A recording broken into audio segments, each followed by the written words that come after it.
حقیقت میں وہ لطف زندگی پایا نہیں کرتے۔ بسم اللہ الرحمن الرحیم، نحمدہ ونصلی ونسلم علی رسولہ الکریم، اما بعد۔ ابھی جو پہلا خطبہ آپ حضرات کی، خواتین و حضرات کی خدمت میں پیش کیا گیا، اس کا بنیادی مقصد یہ تھا کہ جو ہم علم کلام کے اندر سوالات جن پر بحث ہوتی ہے، وہ کوئی ایسے سوالات نہیں ہیں جو آج غیر متعلق ہو گئے ہیں۔ دنیا بھر کی یونیورسٹیوں کے فلسفے ڈپارٹمنٹ میں یہی بحثیں ہیں، علم کیا ہے، حقیقت کیا ہے، خیر کیا ہے، شر کیا ہے۔ یہ سوالات غیر متعلق نہیں ہوئے، اس لیے ایک تعارف پیش کیا گیا علم فلسفے کا، تاکہ مانوسیت پیدا ہو کہ وہ سوالات آج بھی زندہ ہیں، اور ظاہر ہے ہر سوال کے بے تحاشا جوابات دیے گئے ہیں۔ جیسے ابھی ہمارے بھائی نے یہ سوال میں بھی یہ بات کہی نا کہ جی کچھ لوگ یہ کہتے ہیں، کچھ لوگ، اور ڈاکٹر صاحب نے بھی بتایا اس میں آراء مختلف ہیں۔ ظاہر ہے آراء تو بھانت بھانت کی ہیں، مجھے کیا رائے سوٹ کرتی ہے، ہمیں تو یہ جاننا ہے نا۔ جس جگہ میں کھڑا ہوں وہاں پہنچنے کے لیے کیا لائن آف ریزننگ ہے جہاں تک میں پہنچوں گا۔ یہ تو نہیں کہ فلسفے کے اندر لوگوں نے 100 باتیں بنا دی ہیں تو میں 100 کے اندر ایک جنگل میں گم ہو جاؤں۔ تو باتیں تو بہت ساری موجود ہیں، دیکھنا یہ ہے کہ میرا مقدمہ کس پر کھڑا ہوتا ہے۔ تو یہی ہماری کوشش ہے بتانا کہ جدید مباحث کے ساتھ جب میں انٹریکٹ کروں تو مجھے اپنا مقدمہ تو کھڑا ہو نا، پتہ ہو، ورنہ یہ ہوتا ہے کہ یہ بہا کر لے جاتا ہے۔ یعنی فلسفے کے بارے میں مشہور ہے وہ ایک کہاوت، کسی نے ویسے تو یہ مزاح میں بنائی ہے لیکن یہ حقیقت ہے۔ کہتے ہیں ایک بزرگ صاحب کرامت تھے، کسی گاؤں میں تشریف لے گئے تو لوگوں نے کہا کہ حضرت کوئی کرامت دکھائیں۔ تو انہوں نے کہا ہاں جی بتاؤ کیا کریں۔ انہوں نے کہا یہ لہلہاتی فصل ہے، ذرا اس کو اکھاڑ دیں، کوئی ایسی کرامت دکھائیں کہ ایک دم سے اس کو آگ لگ جائے، یہ تباہ ہو جائے۔ تو حضرت بزرگ نے کوئی ایسی کرامت دی، اس کھڑے پیر جو ہے وہ ساری تباہ ہو گئی۔ پھر لوگوں نے کہا کہ اچھا حضرت کوئی کرامت دکھائیں کہ یہ واپس آ جائے۔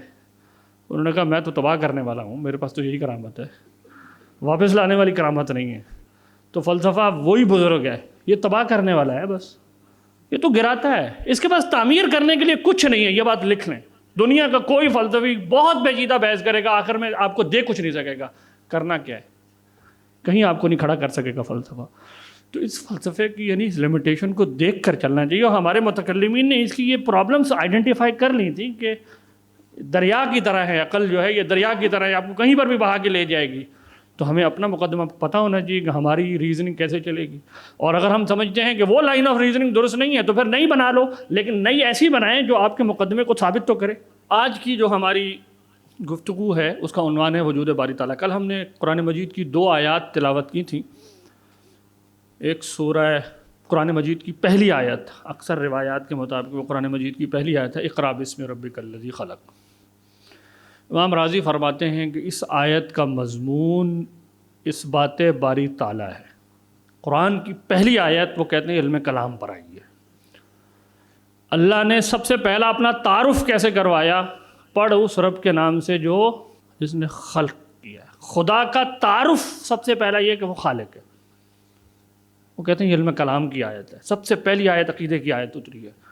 پھر انسان کو بتایا کہ تم اپنی ذرا حالت پہ غور کر، سب سے اس کی لوسٹ جو بینگ کی کیفیت تھی کہ وہ الگ تھا، اور جو اس کی سب سے ہائیسٹ بینگ کی کیفیت ہے کہ وہ باشعور معلوم عالم کیفیت میں بدل جاتا ہے۔ اللہ تعالیٰ نے دونوں کو کنٹراسٹ کر کے دکھایا، اس کو الگ سے تجھے میں نے علم تک لے کر چلا گیا، تو اپنی اس حالت پہ غور کر۔ تو سب سے پہلے جو ہے قرآن مجید میں آیت نازل۔ اسی طرح سورہ بقرہ کے اندر ترتیب جو ہماری توقیفی ہے، نزولی نہیں، اس کے اعتبار سے دیکھیں تو انسانوں کے 3 گروہ کا ذکر کرنے کے بعد آیت آتی ہے، یا ایھا الناس اعبدوا ربکم الذی خلقکم، عبادت کرو اپنے اس رب کی جس نے کیا کیا؟ خلق کیا ہے۔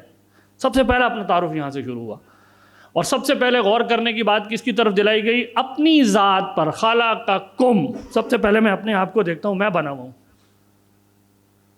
پھر کہا ذرا تم ہی تھوڑی بنے ہوئے ہو، جن کو تم اپنی علت سمجھ رہے ہو وہ بھی تو بنے ہوئے ہیں۔ الذی خلقکم والذین من قبلکم، جو تم سے پہلے والے تھے، تمہارے والدین تھے، وہ بھی سب بنے ہوئے ہیں۔ پھر کہا یہ زمین جس نے تمہارے لیے پھیلا دی، میرے سامنے سب سے پہلے میرے مشاہدے میں یہ زمین کی چیزیں آ جاتی ہیں، فرمایا اس کو دیکھ لو۔ پھر فرمایا وَالسَّمَاءَ بِنَا، آسمان کی طرف نظر اٹھاؤ، پھر جو ان کے درمیان ہے بارش برساتا ہوں، کھیتی اگتی ہے. یہی ہے نا آیت کا سارا مضمون، الذی جعل لکم الارض فراشا والسماء بناء وانزل من الثمرات ماء رزقا لکم. یہ سب تعارف کرانے کے بعد کہ دیکھو یہ خالق کر رہا ہے. فلا تجعلوا للہ اندادا، اس کے ساتھ شریک نہ ٹھہراؤ. ہی از الون، ہی از یونیک، وہ اکیلا ہے، وہ واحد ہے. تو قرآن مجید نے اللہ رب العزت کا جب تعارف کروایا تو وہ خالق کے تناظر میں کرایا ہے. تو ہم دیکھنے کی کوشش کریں گے کہ متکلمین نے اس خالق کو جب عقلی پیمانوں پر تھیورائز کیا، ایک معقول تصور کے طور پہ بنایا، تو کیسے بنایا، اس کے کیا پریمیسز ہیں جو ہمیں چاہیے ہوتے ہیں. پہلے قبل اس سے کہ ہم اس طرف جائیں، کچھ موٹے موٹے سوالات ہیں جو عام ملحدین پوچھتے ہیں کسی بھی بحث کے اندر. سب سے پہلا سوال ہوتا ہے بھئی خدا موجود ہے، اس کی کیا دلیل ہے؟ کیوں؟ کیونکہ ہم صرف اس چیز کو مانتے ہیں جو محسوسات سے تعلق رکھتی ہے، 5 حواس میں آ جائے. ایک عام سا ایک اعتراض ہے، آج بھی دہرایا جاتا ہے. اصل مسئلہ کیا ہے؟ مدارک علم جس کو کہتے ہیں متکلمین، یا ماخذات علم، وہ کیا ہیں؟ سورسز آف نالج کیا ہیں؟ جب تک آپ وہ طے نہیں کریں گے، علمی قضیہ کسی چیز کی حقیقت سے کے متعلق جو میرا معلوم ہے اس کو کیسے اسٹیبلش ہوتے ہیں، جب تک پہلے میں یہ طے نہیں کروں گا، یہ جھگڑا پڑا رہے گا آپ کا. تو علم کلام کی ساری کتابیں سب سے پہلے مدارک علم سے بحث شروع کرتی ہیں. سورسز آف نالج کیا ہیں، ایپسٹیمالوجی سے بحث شروع کریں گے ہم، کیونکہ اگر آپ یہ طے نہیں کریں گے تو جھگڑا پڑا رہے گا. پھر اگر وہ موجود ہے تو اس کی کیا دلیل ہے کہ وہ ہم سے متعلق ہے؟ رچرڈ ڈاکنز وغیرہ اس طرح کے اعتراضات کرتے ہیں. وہ کہتے ہیں کہ جی مان لیا خدا ہے، وہ ہماری آواز سنتا ہے، ہماری دعائیں سنتا ہے، ہمیں حکم دیتا ہے، ہم سے خوش ہوتا ہے، ہم سے ناراض ہوتا ہے. یہ تو ثابت نہیں ہوا نا صرف یہ ثابت کر دینے سے کہ وہ موجود ہے. تو موجود ہوگا بھی تو غیر متعلق ہوگا. اور اگر تھوڑا سا فلسفے کے اندر ہم پیچھے چلے جائیں، جس کی تھوڑی سی جھلک آگے آئے گی، ارسطو کی گفتگو میں تھی. ارسطو کا خدا ایک فرسٹ موور ہے، یعنی وہ کہتا ہے یہ کائنات میں ہر چیز حرکت میں ہے، ہر چیز ہر حرکت سے پہلے ایک دوسری حرکت ہے جو اس کا کاز ہے. یہ کاز کا سلسلہ چلا جا رہا ہے. اب یہ تو نہیں مانا جا رہا کہ حرکت کے پیچھے حرکت، حرکت کے پیچھے حرکت، تو حرکت کبھی ایکسپلین نہیں ہوگی. تو آخر میں کیا ہے؟ ایک فرسٹ موور ہے جو ان مووڈ ہے، جو خود ان مووڈ ہے، لیکن کیونکہ اس کے بغیر میں موومنٹ کو ایکسپلین، تو اس کو کہتے ہیں ارسٹوٹل گاڈ، یعنی فرسٹ موور. یعنی علت اولا بھی کہتے ہیں اس کو، علت اولا ہے. یعنی خدا کیا ہے اس کے خیال میں علت اولا ہے. تو کیا خدا صرف علت اولا کا نام ہے؟ بعض لوگوں نے کہا خدا گھڑی ساز کی طرح ہے، جیسے گھڑی بنانے والا ہے، پھر اس کے بعد گھڑی کے اندر وہ کچھ چابی بھر دیتا ہے اور کچھ قوانین بنا دیتا ہے گھڑی چلنے کے. تو کیا خدا ایسا ہے؟ نبوت کا امکان بہت حد تک اس سوال، یہ جو دوسرا سوال میں نے لکھا ہے، اس پر منحصر ہے. اگر خدا ارسطو کا فرسٹ موور ہے، علت اولا ہے، فائل نہیں ہے، تو پھر نبوت ثابت نہیں ہوگی، وحی کا کوئی امکان نہیں ہے. خدا کا تصور ٹھیک قائم ہونا یہ کی ہے نبوت کے اس بات کے لیے. اگر خدا ہر چیز کا خالق ہے جیسا کہ اہل مذہب کا دعویٰ ہے، تو شر کا خالق کیا ہے؟ پھر شر کس نے تخلیق کر دیا؟ اگر آپ کہتے ہیں خدا نے پیدا کر دیا تو کیا خدا شریر ہے؟ دیکھیں وہ اعتراض ان کا یوں بنتا ہے کہ شر کا خالق کیا کہلائے گا؟ شریر. جو وجود شر کو وجود بخش دے تو وہ شریر ہوگا. ان کا اعتراض یہ ہے. اس اعتراض سے بچنے کے لوگوں نے کئی جوابات دیے. بعض لوگ ڈویلٹی کے قائل ہو گئے کہ ایک خدا جو ہے خیر کا خدا ہے بعض، اور ایک خدا جو ہے وہ شر کا خدا ہے، اصلی والا خدا. یہ ڈوئلزم کا نظریہ رہا ہے غیر مسلموں کے اندر. بعض معتزلہ نے اس کا جواب اپنی طرح سے دیا تھا، ماتوریدیہ نے اپنی طرح سے دیا، اشاعرہ نے اپنی طرح سے دیا، اور جو ابن سینا کی روایت ہے انہوں نے اپنی طرح سے دی. 4 جوابات ہیں ہمارے. انشاءاللہ یہ جب ہماری بحث آئے گی حسن و قبح پر تو وہاں لیں گے اس کو. لیکن یہ سوال ہے جو معترضین کرتے ہیں، اور اسی سوال کو گھما کے وہ یوں کرتے ہیں کہ آپ اہل مذہب کہتے ہیں خدا رحمان اور رحیم ہے. کیسا رحمان ہے کہ عالم کے اندر تکالیف ہیں، بیماریاں ہیں، دکھ ہے، تو رحمان کو تو ایسا گویا نہیں ہونا چاہیے ان کے خیال میں. یہ کچھ چپتے ہوئے سوالات ہیں جو وہ ہمیشہ اٹھاتے ہیں کہ اگر خدا مرصف، یعنی گویا وہ یہ کہنا چاہ رہے ہوتے ہیں کہ کائنات میں دکھ، درد، تکلیف، اذیت، اس چیز کا ثبوت ہے کہ اس کا بنانے والا رحمان نہیں ہے. اور پھر آگے بڑھ کے وہ ایک مزید چھلانگ یہ لگاتے ہیں کہ وہ ہے ہی نہیں. پاپولر اعتراضات ہیں. اچھا اگر سب کچھ آپ کہتے ہیں خدا کرتا ہے تو تجربے پر مبنی علم کی کیا حقیقت ہے؟ علت و معلول کے تعلقات کی کیا حقیقت ہے؟ یہ کوزیلٹی کا سوال ہے جو آج بھی فلسفے کے اندر ٹاپ کا سوال سمجھا جاتا ہے۔ ہیوم نے اس کو پرابلمٹائز کیا ویسٹرن فلسفے کے اندر، کانٹ نے جواب دینے کی کوشش کی، ہم دیکھیں گے کتنا کامیاب ہوا، نہیں ہوا۔ کانٹ نے اصل سوال کا جواب نہیں دیا، یہ میں بھی بتا دیتا ہوں، اور یہ میں نہیں کہہ رہا، پال گائر کہتا ہے، جو اس وقت لیونگ دنیا میں کانٹ کا سب سے بڑا معتبر شارح سمجھا جاتا ہے، کہ وہ کہتے ہیں کہ اس نے ہیوم کا جو اصل سوال تھا اس کا جواب نہیں دیا، حقیقت علت و معلول۔ میں بتاؤں گا کہ ہمارے متکلمین نے اس مسئلے کو مغربی فلاسفہ سے 800 سال پہلے بہت گہرائی کے ساتھ سوچ لیا، اور جو مذہبی پیرائے میں اس کا جواب بنتا ہے وہ دے کر گئے۔ عقل کے ہوتے ہوئے نبی کی کیا ضرورت ہے؟ یعنی یہ سوال ہے نا کہ یعنی میں نبی کی پیروی کیوں کروں؟ آپ کہتے ہیں اگر نبی مجھے یہ بتانے آتا ہے کہ اچھائی کیا ہے برائی کیا ہے، تو دو ہی امکان ہیں، یا تو میں پہلے سے میرے اندر اچھائی اور برائی کے تصورات ہوں گے، مجھے پتہ ہوگا، یا نہیں ہوں گے۔ اگر آپ یہ کہتے ہیں کہ میرے اندر انسان عقل اور خیر و شر کو پہچانتا ہے، تو پھر نبی کی ضرورت ہی کیا ہے؟ وہ تو میں پہچانتا ہوں۔ زیادہ سے زیادہ آپ یہ کہہ لیں گے کہ مجھے افرم کرنے آیا ہے، کنفرم کرنے آیا ہے۔ اور یا دوسرا امکان یہ کہ میں انسان اس چیز کو پہچان ہی نہیں سکتا، اچھائی اور برائی کو، اور اگر پہچان ہی نہیں سکتا تو پھر نبی آ کے جو مرضی کہتا رہا، میں اس کی بات پر ایمان لا ہی نہیں سکتا، کیونکہ میں تو اس چیز کو جان ہی نہیں سکتا۔ یہ اعتراض آج کا نہیں ہے، یہ اعتراض برہما کا ایک گروہ تھا جو متکلمین کی کتابوں کے اندر ذکر ملتا ہے، اور وہ تفصیل سے بحث کرتے ہیں نبوات کے باب میں ان لوگوں کے اس اعتراض سے کہ نبوت کی ضرورت کیا ہے۔ اچھا چلیں اگر مان لیا نبی کی ضرورت ہے، آپ نے یہ اسٹیبلش کر لیا، تو نبی کی نبوت کیسے ثابت ہوتی ہے؟ اگر آپ کہتے ہیں معجزے سے ثابت ہوتی ہے، تو معجزہ کیسے ممکن ہے؟ کوزیلٹی کے پرنسپل میں معجزہ کہاں سے آ گیا؟ کاز اینڈ ایفیکٹ کو اگر میں یوں انٹرپریٹ کرنا شروع کر دوں کہ ہر چیز ایک لگے بندے میکینسٹک اصول کے مطابق ہو رہی ہے، تو معجزہ پھر کیسے ممکن ہے؟ اور اگر معجزہ ممکن بھی ہے تو معجزے اور نبوت کے اس بات میں دلالت کیا ہے؟ یعنی کس طرح ثابت ہوتا ہے؟ معجزے کیا، وہ کون سا پہلو ہے جو نبی کی نبوت کی سچائی کی دلیل کو اسٹیبلش کرتا ہے؟ یہ وہ اہم سوالات ہیں۔ اور آخری سوال جو بڑا پاپولر ہے کہ بھئی یہ اسلام نے مرد اور عورت میں کیوں فرق کیوں کیا ہے؟ کرتے نا لوگ ایسے اعتراضات، یہ جہاد کا حکم کیوں دے دیا ہے بھائی؟ یہ فلاں چیز تو انسانی عقل کے خلاف ہے، فلانی چیز تو میری فطرت کے خلاف ہے۔ پاپولر بے شمار مثال، دیت میں کیوں فرق کر دیا، فلاں چیز میں کیوں فرق کر دیا، فلاں چیز میں کیوں فرق کر دیا، لسٹ آف اعتراضات ہیں شریعت کے احکامات پر۔ تو اگر آپ ان کے انڈر لائنگ ایک پرنسپل نکالیں، اعتراض کیا ہے؟ اگر آپ کہتے ہیں خدا عادل ہے، خدا حکیم ہے، تو ایسے حکم کیوں دے رہا ہے جس کو میری عقل تسلیم نہیں کرتی؟ میری عقل معیار ہے، تو کیا میری عقل معیار ہے کہ میں نبی کی بات پر بھی اس کو لاگو کروں، اس کے اوپر حاکم بنا لوں؟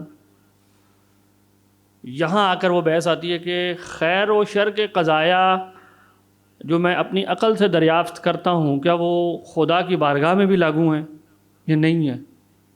تو ہم معتزلہ اور اشاعرہ وغیرہ کی جو بحث ہے وہاں آئیں گے۔ کہنے کا مطلب یہ ہے کہ یہ سوالات دکھانے کا مقصد یہ ہے کہ کیا یہ سوالات آج غیر متعلق ہو گئے؟ مجھے یہ بتائیں، کوئی ایسا آپ میں سے کوئی ایک بندہ ہاتھ کھڑا کر کے کہے کہ جی زاہد صاحب یہ جو آپ نے سوال دکھائے نا، یہ تو سب فضول سوال ہے، کوئی نہیں کرتا، فلسفے کی دنیا میں یہ سوال ہے ہی نہیں، کتابوں سے محو ہو گیا، ماڈرن فلسفے کی کتاب میں اس پر بحث ہی نہیں ہو رہی۔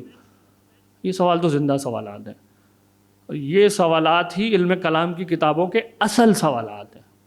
یہ بات سمجھنے کی ہے، جوہر عرض نہیں، وہ میں دکھاؤں گا اس کی ایک خاص جگہ ہے، وہ کیوں جوہر عرض پر آتے ہیں۔ اصل سوالات یہ ہیں جس سے ایک متکلم بحث کرتا ہے۔ تو آج اگر میں اور آپ بحث کر رہے ہیں تو علم کلام والے لوگوں نے اگر کیا تو کون سا جرم کر دیا؟ اور جن سوالات پر ہماری تاریخ کے اندر صدیوں تک بحث ہوئی ہو، آپ سوچیں کتنا اس کو نکھار پیدا کر دیا ہوگا نا لوگوں نے، کتنے انہوں نے قیمتی اصول ہمیں دیے ہوں گے جن سے میں فائدہ اٹھا سکتا ہوں اگر میں ان کو پڑھوں ان کا جواب دینے کے لیے۔ لیکن جب میں کہتا ہوں ان کی ضرورت ہی نہیں ہے تو میں نے اپنے پیر پہ خود ہی کلاڑی مار لی۔ اتنے ذہین لوگوں کی محنت سے جو علم تعمیر ہوا ہے، میں نے اپنے آپ کو اس کے لیے خود ہی اپنا نقصان کر لیا۔ یہ ایسے ہی ہے میں کہوں گا جی میں کوئی آج کی چیز استعمال نہیں کروں گا، میں پہیہ بھی استعمال نہیں کروں گا، میں بسم اللہ کروں گا دوبارہ سے، تو مجھ سے زیادہ حماقت انگیز شخص کون ہوگا؟ کہ انسانوں نے بہت سارے لوگوں نے محنت کر کے جو چیز بنا لی ہے اور میں اس کو کم ٹائم میں اب استعمال کر سکتا ہوں، میں کہوں نہیں میں نہیں کروں گا، کیونکہ میں نے خود تجربہ کر کے وہ سارا کام کرنا ہے۔ ہو سکتا ہے میں صحیح پہیہ بنا پاؤں، ہو سکتا ہے میں بہت سارا ٹائم اپنا ضائع کر دوں، اور اپنا بھی کروں دوسروں کا بھی کروں۔ اب آئیے متکلمین کا منہج بحث کیا ہے۔ قبل اس سے کہ ہم اس پر بات کریں کہ وجود خداوندی کی دلیل وہ کیا کھڑی کرتے ہیں، جیسے میں نے کہا کہ سب سے پہلے علم کے ذرائع پر بحث ہوتی ہے۔ تو متکلمین کہتے ہیں کہ علم کے ذرائع 3 ہیں۔ حواس سے مراد حواس باطنہ اور ظاہرہ دونوں ہے۔ ظاہری حواس سے مراد وہ 5 مشہور حواس ہیں جن کو ہم سب جانتے ہیں، کہ جن کے ذریعے سے مجھے چیزوں کے حقائق معلوم ہوتے ہیں، ٹھنڈا گرم، ٹھیک ہے، یعنی 5 کیا ہیں؟ دیکھنا، سننا، سونگھنا، چکھنا اور چھو لینا۔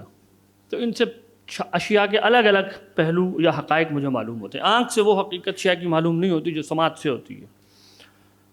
اور باطنی سے مراد یہ ہے کہ جیسے ہر شخص اپنے اندر یہ محسوس کرتا ہے کہ دکھ، راحت ہے نا، یہ کچھ بنیادی ایسا، خوشی، محبت، یعنی کم از کم اگر کوئی کہے یہ محبت اور یہ ساری چیزیں بلڈ چیزیں ہیں، لیکن مجھے دکھ محسوس ہوتا ہے اور مجھے راحت محسوس ہوتی ہے، این ممکن ہے کوئی مزید اس میں بھی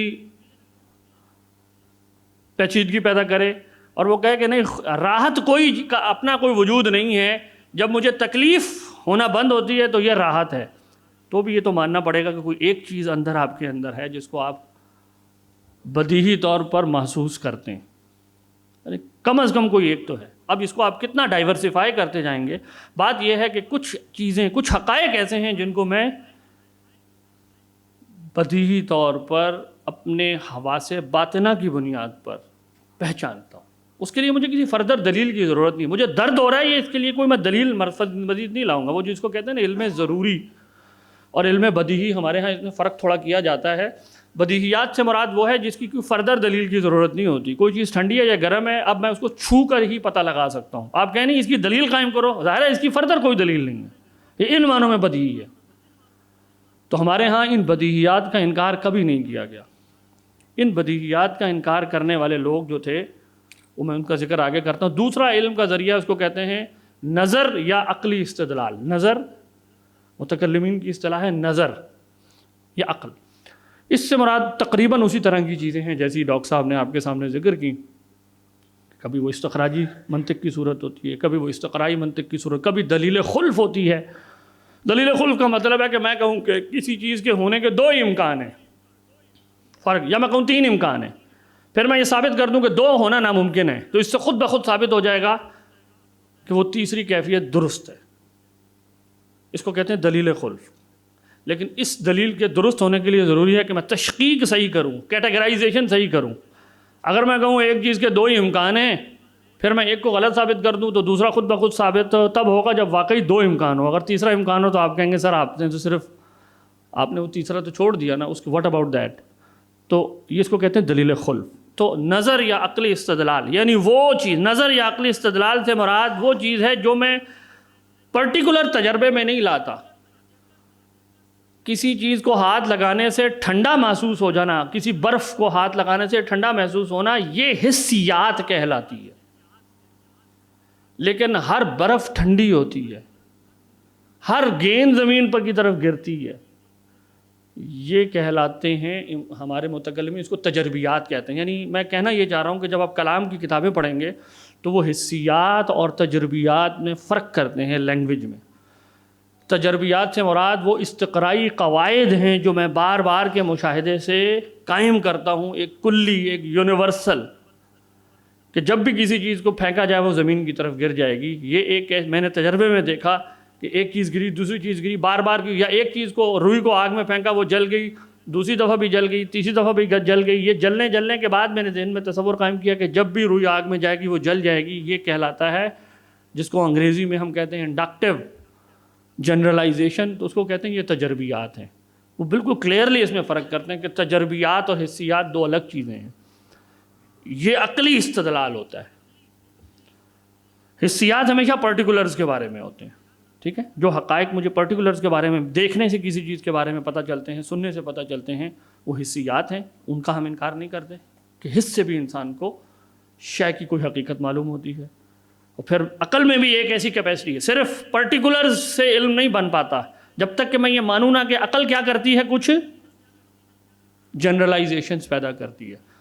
اور عقل کے اندر صرف یہی کافی نہیں ہے کہ وہ جنرلائز کرے. ہمارے ہاں یہ بات بالکل واضح طور پہ موجود ہے کہ عقل کے اندر کچھ آپ کو سنتھیٹک اے پرائری ماننی ہوگی. سنتھیٹک اے پرائری سے مراد یہ ہے کہ کچھ ایسے قضایا ماننے ہوں گے جو تجربے سے قبل ہوں گے, ورنہ آپ تجربے کو ایکسپلین نہیں کر سکیں گے.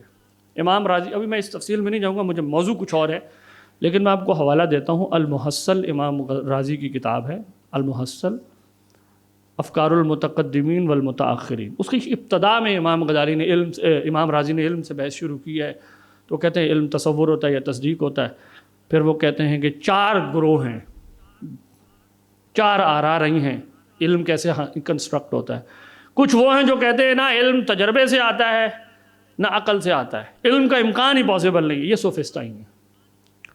ٹھیک ہے, نہایت العقول میں آپ نے ان کے 3 گروہوں کا ذکر کیا ہے, انادیہ, اندیہ, لادریہ.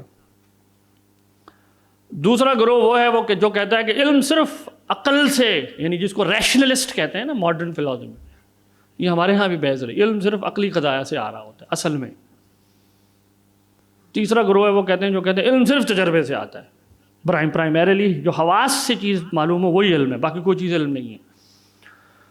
چوتھی رائے یہ ہے کہ علم دونوں سے ملنے سے آتا ہے, یعنی آپ کو ماننا ہوگا. یعنی آپ دیکھیں نا, وہ مطلب خلاصہ کر دیتا ہوں ان کی بات کا. وہ کہتے ہیں کہ علم یا تصور ہوگا یا تصدیق ہوگا. تصور کا مطلب شے جیسی کہ وہ ہے علی الرغم کہ میں اس پر کوئی حکم جاری کروں, اور تصدیق یہ ہے کہ میں کسی شے پر کسی دوسری شے کے ہونے یا نہ ہونے کا کوئی حکم جاری کر دوں, اس کا تو تعلق بیان کر دوں. یہ تصدیق کہلاتی ہے. مثلا میں کہوں سیب, اب یہ ایک تصور ہے, سیب لال ہے, یہ تصدیق ہے کہ میں نے اس کے ساتھ ایک دوسری چیز کا کوئی حکم جاری کر. سیب میٹھا ہے یا کھٹا ہے وغیرہ وغیرہ, کوئی بھی چیز ہو سکتی ہے, تو یہ تصدیق کہلاتی ہے. تو تصدیق اور تصور, وہ کہتے ہیں کہ اگر آپ یہ کہیں گے کہ ہر تصور مجھے تجربے سے ملتا ہے, تو اس کی ایکسپلینیشن کے لیے آپ کو پیچھے پھر کیا چاہیے, ایک اور تصور چاہیے. اس کی ایکسپلینیشن کے لیے پھر ایک اور تصور چاہیے. تو یہ تو انفائنائٹ ریگریس ہوگا, آپ کبھی ایکسپلین ہی نہیں کر سکیں گے. تو آپ کو ماننا پڑے گا کچھ تصورات کیا ہوتے ہیں, اے پرائری, پہلے سے پتہ ہوتے ہیں, ذہن کے اندر ہیں. جب تک آپ یہ نہیں مانیں گے آپ تجربے کو ایکسپلین نہیں کر سکیں گے, حسیات کو ایکسپلین نہیں کر سکیں گے. اسی طرح کچھ تصدیقات ایسی ہیں, کچھ سنتھیٹک ماڈرن لینگویج یا سنتھیٹک اے پرائریز ایسی ہیں جن کو آپ کو ماننا ہوگا. یاد مصطفیٰ سے دل کو بہلا یا